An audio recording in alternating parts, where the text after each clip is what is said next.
So good evening for the third time. After the last time that I was here, I had to go back home and I had to explain to my wife what exactly happened here, and I was a little bit confused. Later on, it was discussed on this subject was discussed on the radio, and I had the pleasure of hearing my own voice over the radio twice.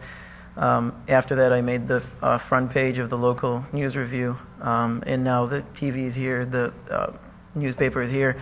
If there's a need for anything in Roseburg right now, it's obviously for taxi service, and I didn't even know that. The reason that I wanted to start taxi service company is because I've been burned by the existing taxi service company when I tried to call for a cab, and I didn't even know why the line was so scratchy and distorted. But I tried to call a cab for Anthony's, and when the guy couldn't hear me, I said it's right next to McMiniman's. 45 minutes later, it turns out that the driver went to McMiniman's, couldn't find me, and refused to come back and pick me up even though I'm intoxicated. I asked him, what should I do? And he said, well, drive home. And I told him in response that he should look for another job. I had to drive home drunk that night because I called Green Taxi Company and they refused to come and pick me up from Roseburg because it turns out that they can't by some kind of an agreement. So if we don't have another taxi company in town that I can call, something that will produce some kind of competition, something that will make sure that intoxicated drivers are not driving back home, I don't know what we can do, because the city's blood life is transportation. I have a signed letter from David Spanai, who's the district liquor inspector, and he is saying here in this letter that there is a problem in Roseburg. I'm sorry I didn't make copies. I just obtained this letter about 3 hours before the meeting. I am going to hand it over to Sheila. But he is stating in a signed letter that there is a problem in Roseburg, and with meeting with bar and pub owners and club owners again and again and again, it's the same problem over and over and over. We have people that are driving drunk home because they are sick and tired of designating a designated driver. It's kind of hard to be the only sober person in a bunch of drunk people, and they're sick and tired of calling a cab and having the cab not show up, which is even a bigger problem. Taxi cabs right now do not take credit cards, which is a problem for me as a, well, I don't know if I'm a target in Roseburg, but everybody knows I own a business. Everybody knows that I'm probably going to have a few hundreds of dollars in my pocket. I don't want to have cash on me. I want to be able to pay with a credit card before I go out and know that the cab is going to be at my door at 7:30 and going to pick me up from the bar at 9:30. This service does not exist right now. I want to be able to drive in a cab that the dispatch is manned 24/7. That when I call the cab to have him pick me up from a bar, if it's in Greene or Winston or Eugene, it's out of the two-way radio system, so I can't even call it.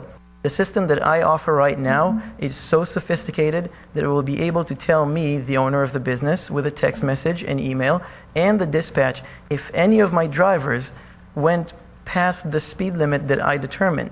So far I've determined 70 miles per hour, but the system can also go by the specific streets and the specific speed limit. The system can also tell me, and by the way, I sent an email, but I'm not sure if Sheila got it. Okay, so you should have seen a very short 2-minute presentation of what the system can do. The system is extremely sophisticated. The system is going to cost me about $500 a month to make sure that I'm absolutely 100% liable to my taxi, to my drivers, to the 100% customer satisfaction that I'm used to in my other businesses. The way that I look at the code right now, I see that we threw the baby with the bathwater so far that I can't even see the baby. There's 2 minutes left. Okay. We threw the baby with the bathwater so far that we can't even see the baby. How did we get to the point that we actually think that it's safer to operate a push-to-talk system and drive with the other hand and not use what I have on my ear right now, which is press and answer the call, or a speaker in the car, press and answer the call and keep your hands on the steering wheel? How did we get to that kind of code that says that a driver cannot use something the state requires? Just to make this easier, I'm willing to put taximeters and GPS in all my taxi cabs so the customers have an option to choose between a taximeter and a GPS. It's just very, very important to get to the point that all my taxi drivers will be able to use a cell phone with a hands-free device, which is required by state law to keep both hands on the steering wheel at all times. If you have any questions. Okay. Thanks.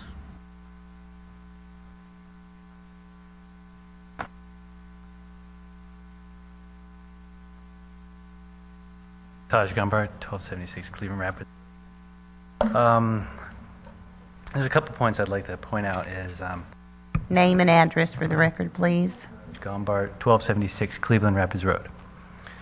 In reference to the ordinance, which we're basically talking about, we're not actually so concerned with just one individual taxi company that's being proposed right now. We're basically talking about any taxi company that can come in once the ordinances are changed.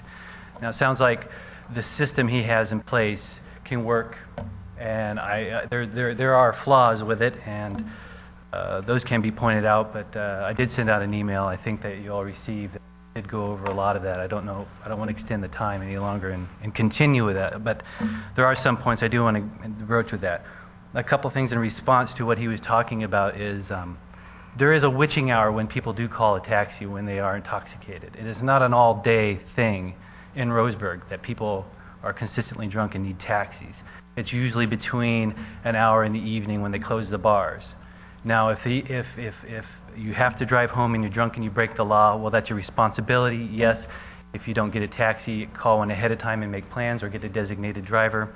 All that can happen. If at that time, between 1 and 2 or whenever they close the bars or whenever a person's drunk, that we need more taxis, well, the existing taxi company can fill that need if it is needed.